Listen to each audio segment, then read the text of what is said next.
целых 5 лет были министром экономики Республики Абхазия. Вы нападаете на журналиста. Скажите, вам удалось решить социальные проблемы республики? Вы хотите меня взять интервью? Да, хочу. Скажите, вам удалось решить социальные проблемы Республики Абхазия? В той сфере, в которой я был ответственен, все поручения президента были выполнены.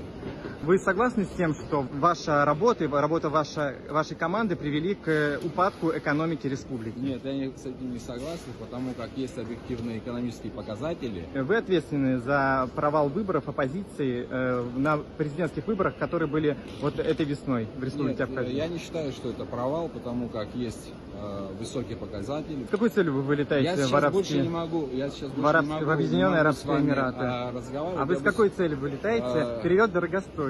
Билеты вы будете оплачивать и проживание на средства от какого рода деятельности? У меня есть косвенные доходы, бизнес-доходы. Я являюсь учредителем нескольких компаний на территории Абхазии, они все известны. Я планирую заниматься политической и общественной деятельностью в конструктивном ключе взаимодействия с действующей властью. И те инициативы, которые сегодня есть, они, в принципе, мне все, практически все нравятся. Работать на то, чтобы наша страна развивалась. И, конечно, в союзе с Российской Федерацией. А вы в Арабские Эмираты летите отдыхать или планируете вообще возвращаться? Я не хотел бы на этот вопрос отвечать, потому что это касается частной моей жизни. Вы вернетесь в Абхазию? Конечно, вернусь.